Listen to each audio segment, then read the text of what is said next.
Hi, my name is CharlesW.Fiske, and I have a claim number for the Veterans Administration for compensation.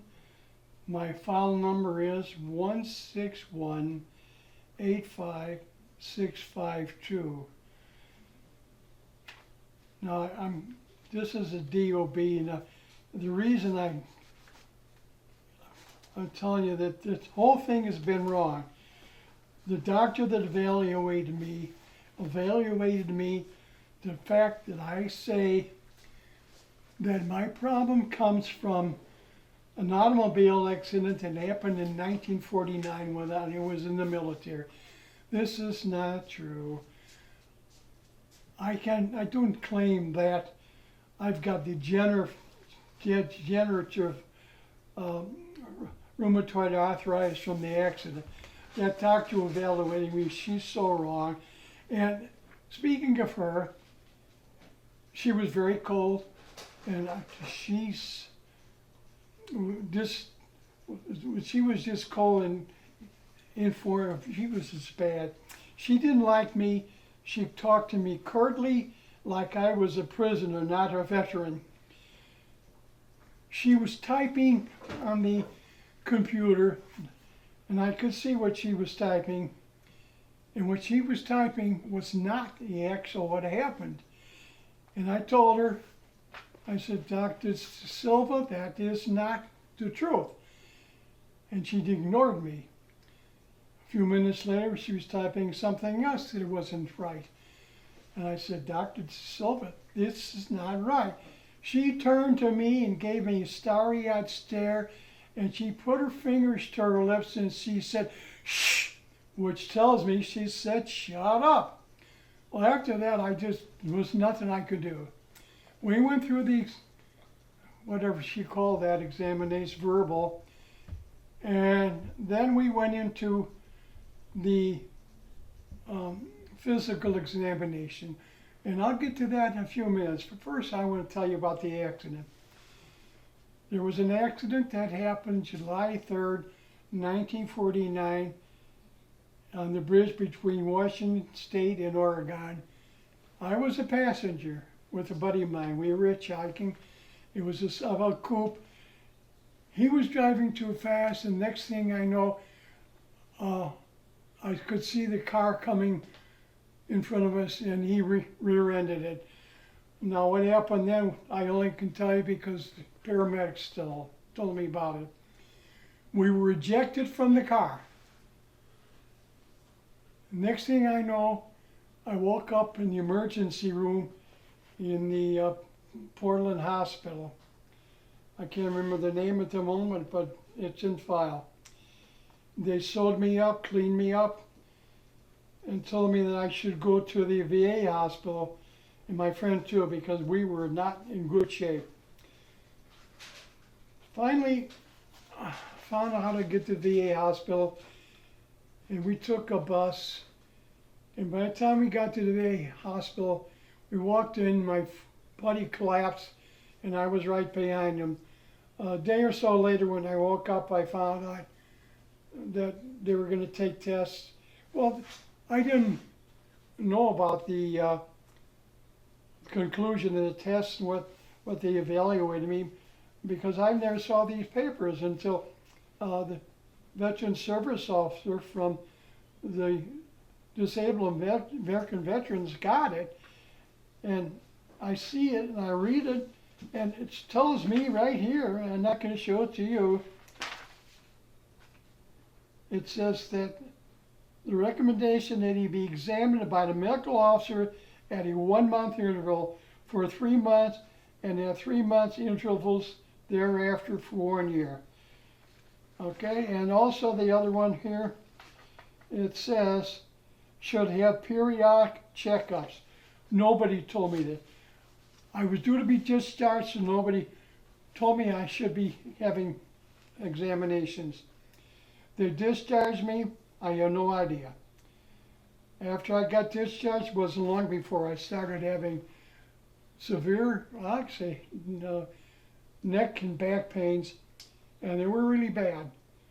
Not that if I had to have a referral to the VA, it wouldn't have made the pain any better, but it would certainly helped a lot.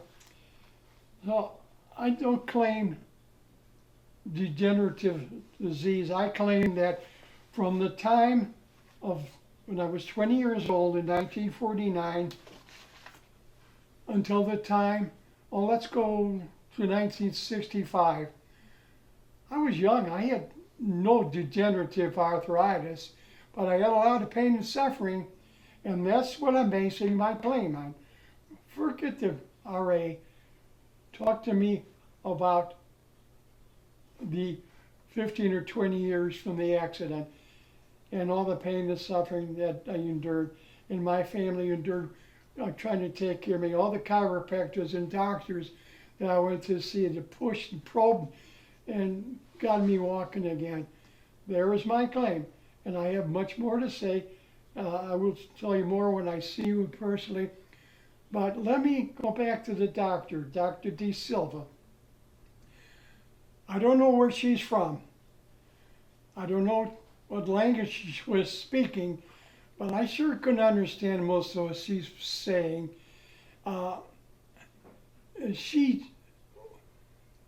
She doesn't talk American English. I don't know what kind of English she talks.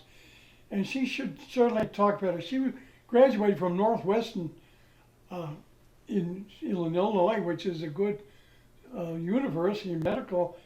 But she just didn't like me, and she just didn't want anything to do with me. So now we get to the physical examination.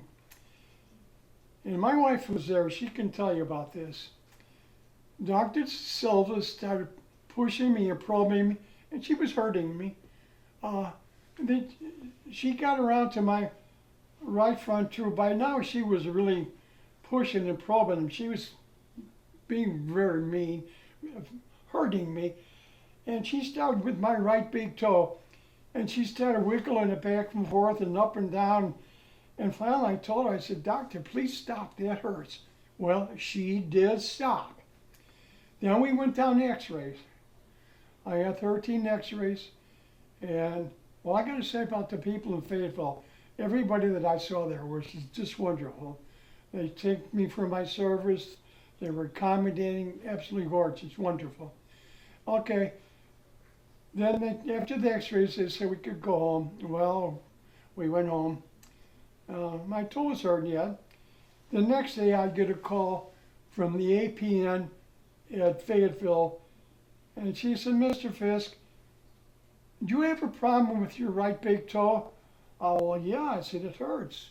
She says, "Well, it looks like our X-rays like this fractured." I said, "Well, I can believe it because it hurts."